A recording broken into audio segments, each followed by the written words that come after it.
ਸਤਿ ਸ਼੍ਰੀ ਅਕਾਲ ਜੀ ਸਾਰੇ ਸਟੂਡੈਂਟਸ ਨੂੰ। ਜਿਹੜੇ ਐਸਪੀਰੈਂਟਸ ਪੰਜਾਬੀ ਲਿਟਰੇਚਰ ਆਪਸ਼ਨਲ ਦੇ ਨਾਲ ਤਿਆਰੀ ਕਰ ਰਹੇ ਆ UPSC ਦੀ, ਇਹ ਆਪਾਂ ਨਵੀਂ ਸੀਰੀਜ਼ ਉਹਨਾਂ ਵਾਸਤੇ ਤਿਆਰ ਕਰ ਰਹੇ ਹਾਂ ਕਿਉਂਕਿ ਕੋਵਿਡ ਕਰਕੇ ਜਿਵੇਂ ਬੱਚੇ ਅੱਜ ਕੱਲ੍ਹ ਆਫਲਾਈਨ ਕਲਾਸਿਸ ਨਹੀਂ ਲਾ ਪਾ ਰਹੇ ਔਰ ਉਹ ਘਰੇ ਤਿਆਰੀ ਕਰ ਰਹੇ ਨੇ, ਆਨਲਾਈਨ ਕੋਰਸ ਦੇ ਜ਼ਰੀਏ ਕਰ ਰਹੇ ਨੇ, ਤਾਂ ਆਪਾਂ ਇੱਕ ਐਫਰਟ ਕਰ ਰਹੇ ਹਾਂ ਕਿ ਉਹਨਾਂ ਦੀ ਜਿਹੜੀ ਇਹ ਸਟੱਡੀ ਹੈਗੀ ਹੈ ਘਰੇ ਬੈਠੇ ਉਹਨਾਂ ਦੇ ਵਿੱਚ ਆਪਾਂ ਉਹਨਾਂ ਦੀ ਉਸ ਸਟੱਡੀ ਦੇ ਵਿੱਚ ਕੁਝ ਹੈਲਪ ਕਰ ਸਕੀਏ। ਆਪਾਂ ਜਿਹੜੇ ਪੰਜਾਬੀ ਲਿਟਰੇਚਰ ਦੇ ਸਾਰੇ ਟੌਪਿਕਸ ਨੇ ਸਬਜੈਕਟ ਦੇ, ਉਹਨਾਂ 'ਤੇ ਆਪਾਂ 1 ਬਾਏ 1 ਗੱਲ ਕਰਾਂਗੇ। ਸਭ ਤੋਂ ਪਹਿਲਾਂ ਜਿਹੜਾ ਸਾਡੇ ਕੋਲ ਹੈ ਪੇਪਰ 1 ਹੈ ਜਿਹੜਾ ਪੰਜਾਬੀ ਲਿਟਰੇਚਰ ਦਾ, ਉਹਦੇ ਵਿੱਚ ਸੈਕਸ਼ਨ A ਹੈ ਜਿਹੜਾ ਉਹ ਬੇਸਿਕਲੀ ਲਿੰਗੁਇਸਟਿਕਸ ਦਾ ਟੌਪਿਕ ਹੈ ਸਾਰਾ, ਠੀਕ ਹੈ, ਜਿਹਨੂੰ ਅਸੀਂ ਪੰਜਾਬੀ 'ਚ ਕਹਿ ਦਈਏ ਭਾਸ਼ਾ ਵਿਗਿਆਨ, ਜਿਹਨੂੰ ਆਮ ਤੌਰ 'ਤੇ ਤੁਸੀਂ ਗ੍ਰਾਮਰ ਕਹਿ ਦਿੰਦੇ ਹੋ, ਪਰ ਉਹਦਾ ਜੇ ਸਹੀ ਆਪਾਂ ਨਾਮ ਲਈਏ ਤਾਂ ਭਾਸ਼ਾ ਵਿਗਿਆਨ ਹੈ। ਭਾਸ਼ਾ ਵਿਗਿਆਨ ਤੋਂ ਭਾਵ ਕੀ ਹੈ ਕਿ ਭਾਸ਼ਾ ਨੂੰ ਵਿਗਿਆਨਕ ਤਰੀਕੇ ਦੇ ਨਾਲ ਸਮਝਣਾ। ਉਹਦੇ ਵਿੱਚ ਸਭ ਤੋਂ ਪਹਿਲਾ ਟੌਪਿਕ ਸਾਡੇ ਕੋਲ ਆਉਂਦਾ ਪੰਜਾਬੀ ਭਾਸ਼ਾ ਦਾ ਜਨਮ। ਆਪਾਂ ਬੜਾ ਬਰੀਫਲੀ ਇਹਨੂੰ ਸਮਝਦੇ ਹਾਂ ਕਿ ਜਦੋਂ ਅਸੀਂ ਕਿਸੇ ਭਾਸ਼ਾ ਦਾ ਸਾਹਿਤ ਪੜ੍ਹਨਾ ਤਾਂ ਸਾਨੂੰ ਸਭ ਤੋਂ ਪਹਿਲਾਂ ਪਤਾ ਹੋਣਾ ਚਾਹੀਦਾ ਹੈ ਕਿ ਉਹ ਭਾਸ਼ਾ ਜਿਹੜੀ ਹੈ ਕਿੱਥੋਂ ਪੈਦਾ ਹੋਈ ਹੈ, ਕਦੋਂ ਪੈਦਾ ਹੋਈ ਹੈ, ਇਹਨਾਂ ਪੱਖਾਂ ਬਾਰੇ ਪਤਾ ਹੋਣਾ ਚਾਹੀਦਾ ਸਾਨੂੰ। ਜਦੋਂ ਅਸੀਂ ਉਹਦੀਆਂ ਜੜ੍ਹਾਂ ਨੂੰ ਪੜ੍ਹਦੇ ਹਾਂ ਫਿਰ ਉਹ ਤੋਂ ਅੱਗੇ ਅਸੀਂ ਉਹਦੇ 'ਤੇ ਵਧੀਆ ਕੰਮ ਕਰ ਸਕਦੇ ਹਾਂ। ਤਾਂ ਜਦੋਂ ਅਸੀਂ ਗੱਲ ਕਰਦੇ ਹਾਂ ਪੰਜਾਬੀ ਭਾਸ਼ਾ ਦਾ ਜਨਮ, ਸਭ ਤੋਂ ਪਹਿਲਾਂ ਜਿਹੜਾ ਸਾਡਾ ਟੌਪਿਕ ਹੈ ਸਿਲੇਬਸ ਦੇ ਵਿੱਚ, ਉਹ ਜਿਹੜਾ ਟੌਪਿਕ ਇਹ ਹੈਗਾ ਪੰਜਾਬੀ ਭਾਸ਼ਾ ਦਾ ਜਨਮ, ਇਹਦੇ 'ਤੇ ਜਦੋਂ ਅਸੀਂ ਦੇਖਦੇ ਹਾਂ ਤਾਂ ਇਹਦੇ 'ਤੇ ਕਾਫੀ ਸਾਰਾ ਕੰਮ ਹੁਣ ਤੱਕ ਹੋਇਆ ਸਾਡੇ ਵਿਦਵਾਨਾਂ ਨੇ ਕੀਤਾ ਹੈ। ਇੱਕ ਚੀਜ਼ ਇਹਦੇ 'ਚ ਆਉਂਦੀ ਹੈ ਕਿ ਜਿਹੜੀ ਪੰਜਾਬੀ ਭਾਸ਼ਾ, ਸਭ ਤੋਂ ਪਹਿਲਾਂ ਤਾਂ ਅਸੀਂ ਇਹਨੂੰ ਕਹਿੰਦੇ ਹਾਂ ਇਹ ਆਧੁਨਿਕ ਭਾਰਤੀ ਆਰੀਆ ਭਾਸ਼ਾ ਹੈਗੀ ਹੈ। ਇਹ 3 ਸ਼ਬਦ ਨੇ ਜਿਹੜੇ ਕੀਵਰਡਸ ਨੇ ਸਾਡੇ, ਜਦੋਂ ਕੋਈ ਇਹਦਾ ਆਨਸਰ ਆ ਜਾਂਦਾ ਨਾ ਉਹਦੇ 'ਚ ਕੀਵਰਡਸ ਨੇ ਕਿ ਭਾਰਤੀ ਭਾਸ਼ਾ ਹੈਗੀ ਹੈ, ਆਧੁਨਿਕ ਹੈਗੀ ਔਰ ਆਰੀਆ ਭਾਸ਼ਾ ਹੈਗੀ ਹੈ, ਠੀਕ ਹੈ। ਇਹਦਾ ਜਦੋਂ ਜਨਮ ਅਸੀਂ ਦੇਖਦੇ ਹਾਂ ਤਾਂ ਹੁਣ ਤੱਕ ਜਿਹੜੀ ਸਾਡੀ ਖੋਜ ਹੋਈ ਹੈ ਉਹ ਇਹ ਦੱਸਦੀ ਹੈ ਕਿ ਪੰਜਾਬੀ ਭਾਸ਼ਾ ਦਾ ਜਨਮ ਲਗਭਗ 1000 ਈਸਵੀ ਦੇ ਆਲੇ ਦੁਆਲੇ ਹੋਇਆ। ਹੁਣ ਚੱਲ ਰਿਹਾ ਸਾਡੇ ਕੋਲੇ 2020। ਇਹਦਾ ਮਤਲਬ ਕੀ ਹੈ, ਲਗਭਗ 1000 ਸਾਲ ਪੁਰਾਣੀ ਸਾਡੀ ਭਾਸ਼ਾ ਹੈਗੀ ਹੈ। ਤੇ ਇੱਕ ਭਾਸ਼ਾ ਦਾ ਜਨਮ ਤੇ ਉਹਦਾ ਜਿਹੜਾ ਵਿਕਾਸ, ਉਹਦੇ 'ਚ 1000 ਸਾਲ ਹੈ ਜਿਹੜੇ ਉਹ ਕੋਈ ਖਾਸ ਮਾਇਨੇ ਨਹੀਂ ਰੱਖਦੇ ਹੁੰਦੇ। ਜਿਵੇਂ ਅਸੀਂ ਕਹਿੰਦੇ ਕਿ ਇੱਕ ਦੇਸ਼ ਦਾ ਜਿਹੜਾ ਇਤਿਹਾਸ ਹੈ ਜਾਂ ਦੇਸ਼ ਦੇ ਵਿਕਾਸ ਦਾ ਦੌਰ ਹੈ, ਉਹਦੇ 'ਚ 50 ਸਾਲ ਕੁਝ ਵੀ ਸਮਾਂ ਨਹੀਂ ਹੁੰਦਾ। ਇਸੇ ਤਰੀਕੇ ਨਾਲ ਜਦੋਂ ਅਸੀਂ ਭਾਸ਼ਾ ਦੀ ਗੱਲ ਕਰਦੇ ਹਾਂ ਤਾਂ ਉਹ 1000 ਸਾਲ ਹੈ ਜਿਹੜੇ ਉਹ ਕੋਈ ਬਹੁਤ ਵੱਡਾ ਸਮਾਂ ਨਹੀਂ ਹੈਗਾ। ਤਾਂ ਅਸੀਂ ਕਹਿ ਸਕਦੇ ਹਾਂ ਕਿ ਭਾਸ਼ਾ ਨਵੀਂ ਹੈ, ਇਸੇ ਕਰਕੇ ਇਹਨੂੰ ਕਿਹਾ ਗਿਆ ਆਧੁਨਿਕ। ਪੁਰਾਤਨ ਨਹੀਂ ਕਿਹਾ ਗਿਆ, ਆਧੁਨਿਕ ਹੈ। ਤਾਂ ਇਹਦਾ ਜਿਹੜਾ ਜਨਮ ਹੈ ਉਹਦੇ 'ਤੇ ਕਾਫੀ ਸਾਰਾ ਖੋਜ ਕਾਰਜ ਹੋਇਆ ਔਰ ਖੋਜ ਕਾਰਜ ਹੈ ਜਿਹੜਾ ਉਹ ਵਿਦਵਾਨਾਂ ਨੇ ਨਿੱਜੀ ਪੱਧਰ 'ਤੇ ਕੀਤਾ ਹੋਇਆ। ਉਹਦੇ ਵਾਸਤੇ ਵੱਖਰੇ ਸਰੋਤ ਵਰਤੇ ਹੋਏ ਆ। ਜਿਵੇਂ ਅਸੀਂ ਕਹਿੰਦੇ ਡਾਕਟਰ ਪ੍ਰੇਮ ਪ੍ਰਕਾਸ਼ ਸਿੰਘ ਜੀ ਨੇ ਕੰਮ ਕੀਤਾ ਹੈ, ਡਾਕਟਰ ਦੁਨੀ ਚੰਦਰ ਜੀ ਨੇ ਕੰਮ ਕੀਤਾ ਹੈ। ਇਹਨਾਂ 'ਤੇ ਸਾਨੂੰ ਕਿਤਾਬਾਂ ਵੀ ਮਿਲਦੀਆਂ ਨੇ ਮਾਰਕੀਟ ਦੇ ਵਿੱਚ, ਇਹਨਾਂ ਦੇ ਜਿਹੜੇ ਖੋਜ ਕਾਰਜ ਨੇ ਉਹਦੇ 'ਤੇ ਕਿਤਾਬਾਂ ਮਿਲਦੀਆਂ ਨੇ। ਡਾਕਟਰ ਹਰਕੀਰਤ ਸਿੰਘ ਨੇ, ਪ੍ਰਿੰਸੀਪਲ ਤੇਜਾ ਸਿੰਘ ਨੇ, ਠੀਕ ਹੈ, ਇੱਦਾਂ ਦੇ ਜਿਹੜੇ ਵਿਦਵਾਨ ਨੇ ਉਹਨਾਂ ਨੇ ਆਪਣੇ ਪੱਧਰ 'ਤੇ ਕੰਮ ਕੀਤਾ ਹੈ। ਹੁਣ ਤੱਕ ਕਿਸੇ ਵੀ ਸੰਸਥਾ ਨੇ ਇੱਕ ਸੰਗਠਿਤ ਰੂਪ ਦੇ ਵਿੱਚ ਇਹਦੇ 'ਤੇ ਕੰਮ ਨਹੀਂ ਕੀਤਾ। ਜੇ ਅਸੀਂ ਕਹੀਏ ਕਿ ਭਾਸ਼ਾ ਵਿਭਾਗ ਨੇ ਕੋਈ ਇਹਦੇ 'ਤੇ ਨਿੱਠ ਕੇ ਕੋਈ ਕੰਮ ਕੀਤਾ ਹੋਵੇ ਜਾਂ ਪੰਜਾਬੀ ਯੂਨੀਵਰਸਿਟੀ ਪਟਿਆਲਾ ਨੇ ਇਹਦੇ 'ਤੇ ਕੋਈ ਟੀਮ ਬਣਾਈ ਹੋਵੇ, ਤਾਂ ਜਿਹੜੇ ਹੁਣ ਤੱਕ ਨਿੱਜੀ ਪੱਧਰ 'ਤੇ ਯਤਨ ਹੋਏ ਹੈ ਉਹਦੇ ਵਿੱਚੋਂ ਸਾਨੂੰ ਵੱਖਰੇ ਸਰੋਤ ਨੇ ਜਿਹੜੇ ਉਹ ਮਿਲਦੇ ਹੈ, ਰਾਈਟ। ਕੁਝ ਜਿਹੜੇ ਸਾਡੇ ਵਿਦਵਾਨ ਨੇ ਉਹ ਕਹਿੰਦੇ ਹੈ ਕਿ ਇਹਦਾ ਜਨਮ ਸ਼ੌਰਸੈਨੀ ਤੋਂ ਹੋਇਆ, ਕੁਝ ਕਹਿੰਦੇ ਆ ਪਿਸ਼ਾਚੀ ਤੋਂ ਹੋਇਆ।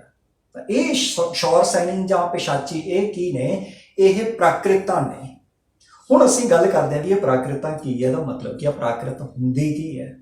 ਇਹ ਤੋਂ ਵੀ ਪਿੱਛੇ ਥੋੜਾ ਜਿਹਾ ਸਾਨੂੰ ਜਾਣਾ ਪਏਗਾ ਕਿ ਇੱਕ ਹੁੰਦੀ ਹੈ ਭਾਸ਼ਾ ਅਪਭ੍ਰੰਸ਼ ਭਾਸ਼ਾ। ਅਪਭ੍ਰੰਸ਼ ਤੋਂ ਮਤਲਬ ਕੀ ਹੈ? ਹੁਣ ਇਹ ਕੀਵਰਡਸ ਨੇ ਸਾਡੇ, ਜਿਹੜੇ ਕਿ ਅਸੀਂ ਕੋਈ ਵੀ ਆਪਸ਼ਨ ਸਬਜੈਕਟ ਤੇ ਕੰਮ ਕਰਦੇ ਹਾਂ ਤਾਂ ਕੀਵਰਡਸ ਆਉਂਦੇ ਹੈ। ਉਹਨਾਂ ਕੀਵਰਡਸ ਨੂੰ ਜੇ ਅਸੀਂ ਕੱਢ ਦਿੱਤਾ ਫਿਰ ਆਪਸ਼ਨ ਸਬਜੈਕਟ ਹੈ ਜਿਹੜੀ ਉਹਦੀ ਜਿੰਦ ਜਾਨ ਹੀ ਖਤਮ ਹੋ ਜਾਂਦੀ ਹੈ ਇੱਕ ਤਰੀਕੇ ਨਾਲ। ਪਰ ਇਹ ਜਿਹੜੇ ਕੀਵਰਡਸ ਨੇ ਇੱਦਾਂ ਦੇ ਨੇ ਕਿ ਸਾਡੀਆਂ ਕਲਾਸਾਂ ਦੇ ਵਿੱਚ ਇੰਨੇ ਕੁ ਰਿਪੀਟ ਹੋ ਜਾਂਦੇ ਹੈ ਕਿ ਬੱਚਿਆਂ ਨੂੰ ਇਹ, ਜਿਵੇਂ ਮੈਂ ਕਹਾਂ ਤਾਂ ਬੱਚਿਆਂ ਦੇ ਖੂਨ 'ਚ ਵਸ ਜਾਂਦੇ ਹੈ। ਅਪਭ੍ਰੰਸ਼ ਤੋਂ ਮਤਲਬ ਕੀ ਹੈ ਕਿ ਇੱਕ ਭਾਸ਼ਾ ਦਾ ਵਿਗੜਿਆ ਹੋਇਆ ਰੂਪ। ਕੋਈ ਭਾਸ਼ਾ ਕਿਸੇ ਸਮਾਜ ਦੇ ਵਿੱਚ ਜਦੋਂ ਵਿਕਸਿਤ ਹੁੰਦੀ ਹੈ, ਇੱਕ ਜਨਮ ਲੈਂਦੀ ਹੈ, ਤਾਂ ਸਭ ਤੋਂ ਪਹਿਲਾਂ ਤਾਂ ਟੁੱਟਿਆ ਫੁੱਟਿਆ ਰੂਪ ਜਿਹਾ ਆਉਂਦਾ ਹੈ, ਠੀਕ ਹੈ। ਜਿਵੇਂ ਅਸੀਂ ਕਹੀਏ ਨਾ, ਇਹਨੂੰ ਸਮਝ ਕਿਵੇਂ ਸਕਦੇ ਹਾਂ ਅਸੀਂ? ਇੱਕ ਬੱਚਾ ਜਦੋਂ ਉਹ 4-5 ਸਾਲ ਦਾ ਹੁੰਦਾ ਹੈ ਤਾਂ ਉਹ ਆਪਣੀ ਜਿਹੜੀ ਮਾਤ ਭਾਸ਼ਾ ਉਹਨੂੰ ਵੀ ਬੜੇ ਟੁੱਟੇ ਫੁੱਟੇ ਰੂਪ ਦੇ ਵਿੱਚ ਬੋਲਣਾ ਸ਼ੁਰੂ ਕਰਦਾ ਹੈ। ਜਿਵੇਂ ਸ਼ੁਰੂ 'ਚ ਪਾਣੀ ਨੂੰ ਮਮ ਕਹਿੰਦਾ ਹੈ, ਮਾਂ ਕਹਿੰਦਾ, ਤਾਤਾ ਕਹਿੰਦਾ, ਇੱਦਾਂ ਦੇ ਸ਼ਬਦ ਉਹ ਵਰਤਦਾ ਹੈ। ਇਹਨੂੰ ਅਸੀਂ ਕਹਿੰਦੇ ਇੱਕ ਵਿਗੜਿਆ ਹੋਇਆ ਰੂਪ ਹੈ। ਹੌਲੀ ਹੌਲੀ ਜਿਵੇਂ ਉਹ ਬੱਚਾ ਵਿਕਾਸ ਕਰਦਾ ਹੈ, ਉਹਦਾ ਬੌਧਿਕ ਵਿਕਾਸ ਹੁੰਦਾ ਤਾਂ ਉਹ ਭਾਸ਼ਾ ਉਹਦੀ ਜਿਹਨੂੰ ਅਸੀਂ ਕਹੀਏ ਰਿਫਾਈਨ ਹੁੰਦੀ ਜਾਂਦੀ ਹੈ। ਇਸੇ ਤਰੀਕੇ ਦੇ ਨਾਲ ਜਦੋਂ ਕੋਈ ਭਾਸ਼ਾ ਕਿਸੇ ਸਮਾਜ ਦੇ ਵਿੱਚ ਜਨਮ ਲੈਂਦੀ ਹੈ ਤਾਂ ਉਹਦਾ ਰੂਪ ਟੁੱਟਿਆ ਫੁੱਟਿਆ ਹੁੰਦਾ। ਟੁੱਟਿਆ ਫੁੱਟਿਆ ਕਿਉਂ ਹੁੰਦਾ? ਕਿਉਂਕਿ ਉਹ ਹੋਰਨਾਂ ਭਾਸ਼ਾਵਾਂ ਤੋਂ ਜਨਮ ਲੈਂਦੇ। ਜਿਵੇਂ ਇੱਕ ਮਨੁੱਖ ਹੋਰਨਾਂ ਮਨੁੱਖਾਂ ਤੋਂ ਜਨਮ ਲੈਂਦਾ ਹੈ, ਇਸੇ ਤਰੀਕੇ ਨਾਲ ਭਾਸ਼ਾ ਵੀ ਹੋਰਨਾਂ ਭਾਸ਼ਾਵਾਂ ਤੋਂ ਹੀ ਜਨਮ ਲੈਂਦੀ ਹੈ। ਤੇ ਜਦੋਂ ਜਨਮ ਲੈਂਦੀ ਹੈ ਤਾਂ ਉਹਦਾ ਰੂਪ ਟੁੱਟਿਆ ਫੁੱਟਿਆ ਹੁੰਦਾ ਹੈ। ਉਹ ਜਿਹੜਾ ਟੁੱਟਿਆ ਫੁੱਟਿਆ ਰੂਪ ਹੈ ਜਾਂ ਵਿਗੜਿਆ ਹੋਇਆ ਰੂਪ ਹੈ, ਜਾਂ ਇਹਨੂੰ ਅਸੀਂ ਕਹਿੰਦੇ ਇੱਕ ਸ਼ੁਰੂਆਤੀ ਰੂਪ ਹੈ, ਉਹ ਉਸ ਰੂਪ ਨੂੰ ਅਸੀਂ ਕਹਿੰਦੇ ਅਪਭ੍ਰੰਸ਼ ਹੈ। ਠੀਕ ਹੈ, ਉਹ ਅਪਭ੍ਰੰਸ਼ ਹੈ ਜਿਹੜੀ ਫਿਰ ਆਮ ਲੋਕਾਂ ਦੇ ਵਿੱਚ ਬੋਲੀ ਜਾਂਦੀ ਹੈ। ਹੌਲੀ ਹੌਲੀ ਹੁੰਦਾ ਕੀ ਹੈ, ਜਦੋਂ ਇੱਕ ਲੰਬੇ ਸਮੇਂ ਤੱਕ ਬੋਲੀ ਜਾਂਦੀ ਹੈ, ਫਿਰ ਉਹਦੇ ਵਿੱਚ ਸਾਹਿਤ ਰਚਨਾ ਦਾ ਕੰਮ ਸ਼ੁਰੂ ਹੁੰਦਾ ਹੈ। ਫਿਰ ਉਹ ਵਪਾਰ ਦੀ ਬੋਲੀ ਬਣਨੀ ਸ਼ੁਰੂ ਹੋ ਜਾਂਦੀ ਹੈ, ਉਹ ਰਾਜਨੀਤੀ ਦੀ, ਉਹ ਅਦਾਲਤਾਂ ਦੀ ਬੋਲੀ ਬਣਨੀ ਸ਼ੁਰੂ ਹੋ ਜਾਂਦੀ ਹੈ। ਜਦੋਂ ਉਹ ਰਾਜਨੀਤੀ ਦੀ ਜਾਂ ਪ੍ਰਸ਼ਾਸਨ ਦੀ ਬੋਲੀ ਬਣ ਜਾਂਦੀ ਹੈ, ਫਿਰ ਉਹਨੂੰ ਰਿਫਾਈਨ ਕੀਤਾ ਜਾਂਦਾ, ਸੋਧਿਆ ਜਾਂਦਾ ਹੈ। ਠੀਕ ਹੈ, ਉਹਦੇ ਵਿੱਚ ਪਹਿਲੀ ਵਾਰੀ ਹਿਊਮਨ ਇੰਟਰਫੇਰੈਂਸ ਹੁੰਦੀ ਹੈ। ਜੇ ਆਪਾਂ ਕਹੀਏ ਤਾਂ ਹੁਣ ਤੱਕ ਕੀ ਸੀ, ਉਹ ਆਪਣੇ ਕੁਦਰਤੀ ਰੂਪ ਦੇ ਵਿੱਚ ਚੱਲ ਰਹੀ ਸੀ। ਹੁਣ ਪਹਿਲੀ ਵਾਰੀ ਮਨੁੱਖ ਨੇ ਉਹਨੂੰ ਸੋਧਿਆ ਕਿ ਇਹਨੂੰ ਇਸ ਤਰੀਕੇ ਨਾਲ ਨਹੀਂ, ਇਸ ਤਰੀਕੇ ਨਾਲ ਬੋਲਣਾ। ਜਿਵੇਂ ਮੈਂ ਇੱਥੇ ਥੋੜੀ ਜਿਹੀ ਗੱਲ ਹੋਰ ਸਾਈਡ ਤੇ ਲੈ ਕੇ ਜਾਂਦਾ, ਇੱਕ ਸ਼ਬਦ ਹੈ ਜਿਵੇਂ ਸਮੋਸਾ। ਹੁਣ ਸਮੋਸਾ ਜਦੋਂ ਅਸੀਂ ਗੱਲ ਕਰਦੇ ਹਾਂ ਤਾਂ ਕੁਝ ਲੋਕਾਂ ਦੇ ਧਿਆਨ ਦੇ ਵਿੱਚ ਸਮੋਸਾ ਸ਼ਬਦ ਹੈ ਜਿਹੜਾ ਆਉਂਦਾ ਇੱਕ ਸਨੈਕਸ ਵੱਲੋਂ। ਠੀਕ ਹੈ, ਜਿਹੜੇ ਸਾਡੇ ਸੰਗਰੂਰ ਇਲਾਕੇ ਦੇ ਲੋਕ ਨੇ, ਮਲੇਰਕੋਟਲਾ ਵੱਲੀ ਦੇ ਨੇ, ਜਦੋਂ ਉਹ ਸਮੋਸਾ ਕਹਿੰਦੇ ਆ ਤਾਂ ਉਹਨਾਂ ਦੇ ਧਿਆਨ 'ਚ ਸ਼ਬਦ ਜਾਂ ਅਰਥ ਦੇ ਕੀ ਆਉਂਦੇ ਆ? ਤੌਲੀਆ ਜਾਂ ਪਰਨਾ, ਜਿਹਦੇ ਨਾਲ ਨਹਾਉਣ ਤੋਂ ਬਾਅਦ ਸਰੀਰ ਪੂੰਝਿਆ ਜਾਂਦਾ ਹੈ। ਠੀਕ ਹੈ, ਹੁਣ ਉੱਥੇ ਸਮੋਸੇ ਨੂੰ ਇੱਦਾਂ ਵਰਤਿਆ ਜਾਂਦਾ ਹੈ। ਪਰ ਸਪੋਜ਼ ਹੁਣ ਆਪਾਂ ਇੱਕ ਉਦਾਹਰਨ ਲੈ ਕੇ ਚੱਲਦੇ ਹਾਂ ਕਿ ਕੋਈ ਸਪੋਜ਼ ਅਦਾਲਤ ਦੇ ਵਿੱਚ ਕੋਈ ਕੇਸ ਚਲਾ ਗਿਆ। ਠੀਕ ਹੈ, ਉੱਥੇ ਹੁਣ ਸ਼ਬਦ ਸਮੋਸਾ ਵਰਤਣਾ ਹੈ। ਹੁਣ ਸਮੋਸੇ ਦੇ ਅਰਥ ਕੀ ਲਏ ਜਾਣਗੇ? ਇਹਨੂੰ ਸਟੈਂਡਰਡਾਈਜ਼ ਤਾਂ ਕਰਨਾ ਪਏਗਾ, ਇਹਨੂੰ ਰਿਫਾਈਨ ਤਾਂ ਕਰਨਾ ਪਏਗਾ। ਦੂਸਰੀ ਚੀਜ਼, ਠੀਕ, ਉਹਦੇ ਅਰਥ ਸਟੈਂਡਰਡਾਈਜ਼ ਕੀਤੇ ਜਾਂਦੇ। ਦੂਸਰਾ ਪੁਆਇੰਟ ਕੀ ਆ ਜਾਂਦਾ ਕਿ ਕਿਸੇ ਸ਼ਬਦ ਨੂੰ ਬੋਲਣਾ ਕਿਵੇਂ ਹੈ। ਠੀਕ ਹੈ, ਕੀ ਉਹਦੇ ਸ਼ਬਦ ਜੋੜ ਹੋਣਗੇ? ਇਹ ਰਿਫਾਈਨ ਜਿਹੜਾ ਹੈਗਾ ਇਹ ਕੀਤਾ ਜਾਂਦਾ। ਤਾਂ ਉਹ ਜਿਹੜੀ ਰਿਫਾਈਨਡ ਭਾਸ਼ਾ ਆਉਂਦੀ ਹੈ ਉਹਨੂੰ ਅਸੀਂ ਕਹਿੰਦੇ ਹਾਂ ਪ੍ਰਾਕ੍ਰਿਤ। ਕ੍ਰਿਤ ਦਾ ਮਤਲਬ ਹੈ ਰਚਨਾ, ਪ੍ਰਾ ਦਾ ਮਤਲਬ ਹੈ ਪਹਿਲੀ, ਭਾਵ ਸਭ ਤੋਂ ਪਹਿਲੀ ਮਨੁੱਖ ਦੀ ਰਚਨਾ। ਠੀਕ ਹੈ, ਇਸ ਤਰੀਕੇ ਦੇ ਨਾਲ ਜਿਹੜੀ ਇੱਕ ਭਾਸ਼ਾ ਉਹ ਜਦੋਂ ਹੋਰਨਾਂ ਭਾਸ਼ਾਵਾਂ 'ਚੋਂ ਜਨਮ ਲੈਂਦੀ ਹੈ ਤਾਂ ਪਹਿਲਾਂ ਉਹਦਾ ਰੂਪ ਜਿਹੜਾ ਬਣਦਾ ਉਹ ਅਪਭ੍ਰੰਸ਼ੀ ਰੂਪ ਬਣਦਾ ਹੈ। ਫਿਰ ਜਦੋਂ ਹਿਊਮਨ ਇੰਟਰਫੇਰੈਂਸ ਉਹਦੇ ਵਿੱਚ ਹੁੰਦੀ ਹੈ, ਉਹਨੂੰ ਸੋਧਿਆ ਜਾਂਦਾ, ਫਿਰ ਉਹਦਾ ਰੂਪ ਪ੍ਰਾਕ੍ਰਿਤ ਬਣਦਾ ਹੈ। ਫਿਰ ਸਮੇਂ ਦੇ ਨਾਲ ਨਾਲ ਹੋਰ ਉਹਦਾ ਸੋਧਿਆ ਰੂਪ ਤਿਆਰ ਹੁੰਦਾ ਹੈ। ਠੀਕ ਹੈ, ਜਿਹਨੂੰ ਅਸੀਂ ਆਮ ਤੌਰ ਤੇ ਸਾਡੇ ਵਿਦਵਾਨਾਂ ਨੂੰ ਕਹਿੰਦੇ ਕਿ ਸੰਸਕ੍ਰਿਤ ਰੂਪ ਹੈ ਤੇ ਸੰਸਕ੍ਰਿਤ ਭਾਸ਼ਾ ਵੀ ਹੈ, ਕਿਉਂਕਿ ਅਸੀਂ ਦੇਖਦੇ ਹਾਂ ਜਿਹੜੀ ਸਾਡੀ ਸੰਸਕ੍ਰਿਤ ਭਾਸ਼ਾ ਸੀ ਉਹ ਬਹੁਤ ਜ਼ਿਆਦਾ ਸੋਧਿਆ ਹੋਇਆ ਰੂਪ ਸੀ। ਕਲੀਅਰ? ਤਾਂ ਇਸ ਤਰੀਕੇ ਦੇ ਨਾਲ ਕਿ ਇੱਕ ਭਾਸ਼ਾ ਹੋਰਨਾਂ ਭਾਸ਼ਾਵਾਂ ਦੇ ਵਿੱਚੋਂ ਜਨਮ ਲੈਂਦੀ ਆ, ਪਹਿਲਾਂ ਉਹਦਾ ਰੂਪ ਟੁੱਟਿਆ ਫੁੱਟਿਆ ਜਿਹੜਾ ਹੁੰਦਾ ਉਹਨੂੰ ਅਸੀਂ ਕਹਿੰਦੇ ਅਪਭ੍ਰੰਸ਼, ਫਿਰ ਉਸ ਤੋਂ ਬਾਅਦ ਪ੍ਰਾਕ੍ਰਿਤ ਰੂਪ ਬਣਦਾ ਹੈਗਾ। ਹੁਣ ਜਦੋਂ ਅਸੀਂ ਪਿੱਛੇ ਚੱਲੀਏ ਕਿ ਇੱਕ ਭਾਸ਼ਾ ਹੋਰਨਾਂ ਭਾਸ਼ਾਵਾਂ ਤੋਂ ਜਨਮ ਲੈਂਦੀ ਹੈ, ਉਹ ਕਿਵੇਂ? ਥੋੜਾ ਜਿਹਾ ਇਹਨੂੰ ਵੀ ਅਸੀਂ ਦੇਖਦੇ ਹਾਂ। ਜਿਵੇਂ ਅਸੀਂ ਗੱਲ ਕਰੀਏ, ਅੱਜ ਕੈਨੇਡਾ ਦੇ ਵਿੱਚ ਲੋਕ ਵਸਦੇ ਆ, ਸਾਡੇ ਪੰਜਾਬੀ ਵੀ ਵਸਦੇ ਆ, ਤੁਹਾਡੇ ਦੋਸਤ ਮਿੱਤਰ ਭੈਣ ਭਰਾ ਵੀ ਵਸਦੇ ਹੋਣੇ ਆ। ਜਦੋਂ ਸਾਡੀ ਉਹਨਾਂ ਨਾਲ ਗੱਲਬਾਤ ਹੁੰਦੀ ਤਾਂ ਅਕਸਰ ਅਸੀਂ ਵੇਖਦੇ ਹਾਂ ਉਹਨਾਂ ਦੀ ਭਾਸ਼ਾ ਦੇ ਵਿੱਚ ਅੰਗਰੇਜ਼ੀ ਦੇ ਬਹੁਤ ਸਾਰੇ ਸ਼ਬਦ ਆ ਰਹੇ ਆ। ਠੀਕ ਹੈ, ਨੋ ਡਾਊਟ ਸਾਡੀ ਭਾਸ਼ਾ 'ਚ ਵੀ ਆ ਗਏ, ਜਿਵੇਂ ਹੁਣੇ ਮੈਂ ਕਿਹਾ ਨੋ ਡਾਊਟ, ਤਾਂ ਉਹਨਾਂ ਦੀ ਭਾਸ਼ਾ 'ਚ ਵੀ ਆ ਰਹੇ ਆ। ਤਾਂ ਕੀ ਉਹ ਬੋਲਦੇ ਜਿਵੇਂ ਡੋਰਾ ਕਰਕੇ ਆਏ ਹਾਂ, 4 ਵੀਕਾਂ ਲਈ ਇੰਡੀਆ ਚੱਲਿਆ, ਹੈ ਨਾ। ਹੁਣ ਇਹ ਜਿਹੜੇ ਸ਼ਬਦ ਨੇ ਉਹਨਾਂ ਦੀ ਭਾਸ਼ਾ 'ਚ ਆ ਗਏ। ਹੁਣ ਅਸੀਂ ਦੇਖਦੇ ਹਾਂ ਕੈਨੇਡਾ ਦੇ ਵਿੱਚ ਚਾਈਨੀਜ਼ ਲੋਕ ਵੀ ਰਹਿੰਦੇ ਆ। ਹੌਲੀ ਹੌਲੀ ਜਿਵੇਂ ਇਹਨਾਂ ਸਾਰੀਆਂ ਕਮਿਊਨਿਟੀਜ਼, ਇੰਗਲਿਸ਼ ਕਮਿਊਨਿਟੀ ਹੈਗੀ ਹੈ ਜਾਂ ਚਾਈਨੀਜ਼ ਕਮਿਊਨਿਟੀ ਹੈ ਜਾਂ ਪੰਜਾਬੀ ਕਮਿਊਨਿਟੀ ਹੈ, ਇਹਨਾਂ ਦੇ ਵਿੱਚ ਜਿੰਨਾ ਆਪਸੀ ਸੰਪਰਕ ਵਧੇਗਾ, ਅੱਜ ਤੋਂ 50 ਸਾਲਾਂ ਬਾਅਦ ਜਿਹੜੀ ਉੱਥੇ ਨਵੀਂ ਪੀੜ੍ਹੀ ਪੈਦਾ ਹੋਏਗੀ, ਹੋ ਸਕਦਾ ਉਹਦੀ ਇੱਕ ਨਵੀਂ ਭਾਸ਼ਾ ਹੋਵੇ ਜਿਹਦੇ 'ਚ ਚਾਈਨੀਜ਼, ਅੰਗਰੇਜ਼ੀ, ਪੰਜਾਬੀ ਸਭ ਦੇ ਸ਼ਬਦ ਹੋਣ। ਤਾਂ ਉਹ ਸ਼ੁਰੂਆਤੀ ਰੂਪ ਦੇ ਵਿੱਚ ਆਪਣੇ ਇੱਕ ਟੁੱਟੇ ਫੁੱਟੇ ਰੂਪ ਦੇ ਵਿੱਚ ਹੋਏਗੀ। ਠੀਕ, ਫਿਰ ਹੌਲੀ ਹੌਲੀ ਹੌਲੀ ਜਿਵੇਂ ਉਹ ਆਮ ਲੋਕਾਂ ਦੇ ਉੱਤੇ ਭਾਸ਼ਾ ਬਣ ਜਾਏਗੀ, ਫਿਰ ਉਹਨੂੰ ਸਾਹਿਤ ਦੇ ਵਿੱਚ, ਫਿਰ ਉਹਨੂੰ ਐਡਮਿਨਿਸਟ੍ਰੇਸ਼ਨ ਦੇ ਵਿੱਚ ਲਿਆਂਦਾ ਜਾਏਗਾ, ਫਿਰ ਉਹਨੂੰ ਸੋਧਿਆ ਜਾਏਗਾ। ਇਸ ਤਰੀਕੇ ਦੇ ਨਾਲ ਕੋਈ ਭਾਸ਼ਾ ਜਿਹੜੀ ਆਪਣੀ ਯਾਤਰਾ ਕਰਦੀ ਹੈ।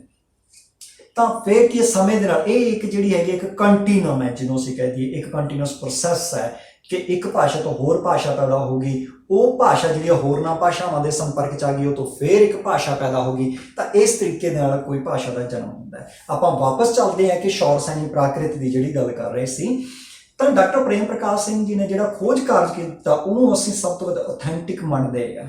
ਤਾਂ ਉਹਨਾਂ ਨੇ ਕਿਹਾ ਕਿ ਜਿਹੜੀ ਸ਼ੌਰ ਸੈਣੀ ਹੈ ਜਾਂ ਪ੍ਰਕਿਰਤ ਹੈ, ਇਹ ਆਪਾਂ ਇਹ ਨਹੀਂ ਕਹਿ ਸਕਦੇ ਕਿ ਜਾਂ ਤਾਂ ਇਹਦਾ ਸ਼ੌਰ ਸੈਣੀ ਤੋਂ ਜਨਮ ਹੋਇਆ ਜਾਂ ਪ੍ਰਕਿਰਤ ਤੋਂ ਹੋਇਆ। ਠੀਕ ਹੈ, ਉਹਨਾਂ ਨੇ ਕੀ ਕਿਹਾ ਕਿ ਇਸ ਖੇਤਰ ਦੇ ਵਿੱਚ ਕਿ ਕਈ ਮਾਘ ਦੀ ਇਦਾਂ ਦੀ ਉਹਨਾਂ ਨੇ 5 ਪ੍ਰਾਕ੍ਰਿਤਾਂ ਦੀ ਨਿਸ਼ਾਨਦੇਹੀ ਕੀਤੀ ਹੈ ਕਿ ਇਹਨਾਂ ਦੇ ਵਿੱਚੋਂ ਪੰਜਾਬੀ ਭਾਸ਼ਾ ਦਾ ਜਨਮ ਹੋਣਾ ਮੰਨ ਲੈਣਾ ਚਾਹੀਦਾ ਸਾਨੂੰ। ਉਹਨਾਂ ਨੇ ਸਿਫਾਰਿਸ਼ ਕੀਤੀ ਹੈ ਕਿਉਂਕਿ ਸਾਡੇ ਕੋਲੇ ਜਿਹੜਾ ਹੈਗਾ ਉਸ ਵੇਲੇ ਦੇ ਤੱਥ ਨੇ ਉਹ ਸਾਡੇ ਕੋਲੇ ਅੱਜ ਨਹੀਂ ਰਹੇ। ਕਾਰਨ ਕੀ ਹੈ ਕਿ ਭਾਸ਼ਾ ਨੂੰ ਪਛਾਣਿਆ ਜਾਂਦਾ ਹੈ ਉਹਦੀਆਂ ਧੁਨੀਆਂ ਤੋਂ, ਆਵਾਜ਼ਾਂ ਤੋਂ।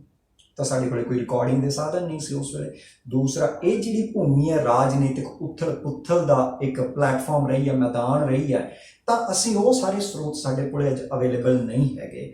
ਉਹਦੇ ਕਾਰਨ ਜਿਹੜਾ ਹੈਗਾ ਅਸੀਂ ਪੰਜਾਬੀ ਭਾਸ਼ਾ ਦੇ ਜਨਮ ਦੇ ਸੰਬੰਧ ਵਿੱਚ ਪਰਿਪੱਕਤਾ ਦੇ ਨਾਲ ਕੁਝ ਵੀ ਨਹੀਂ ਕਹਿੰਦੇ। ਡਾਕਟਰ ਪ੍ਰੇਮ ਪ੍ਰਕਾਸ਼ ਸਿੰਘ ਨੇ ਜਿਹੜੀ ਨਿਸ਼ਾਨਦੇਹੀ ਕੀਤੀ ਤਾਂ ਅਸੀਂ ਉਹਦੇ ਤੇ ਆਪਣੇ ਕੰਮ ਨੂੰ ਆਧਾਰਿਤ ਰੱਖਦੇ ਹੈਗੇ ਆ।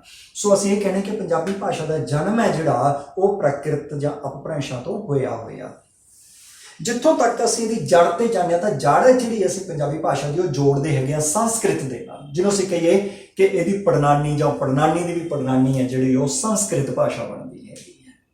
ਸੋ ਪੰਜਾਬੀ ਭਾਸ਼ਾ ਦੇ ਜਨਮ ਦੇ ਸੰਬੰਧ ਵਿੱਚ ਇਹ ਹੁਣ ਤੱਕ ਦੀ ਜਿਹੜੀ ਖੋਜ ਹੈ ਇਹ ਕੀਤੀ ਗਈ ਹੈਗੀ ਹੈ। ਇਹਨੂੰ ਅਸੀਂ ਜਿਹੜਾ ਹੈਗਾ ਆਪਣੇ ਕੋਰਸ ਦੇ ਵਿੱਚ ਬਹੁਤ ਵਿਸਥਾਰ ਦੇ ਵਿੱਚ ਇਕੱਲੀ ਪ੍ਰਾਕ੍ਰਿਤ ਅਪਭ੍ਰੰਸ਼ ਤੇ ਆਪਾਂ ਇਹਦੇ ਤੇ ਚਰਚਾ ਕਰਦੇ ਹਾਂ।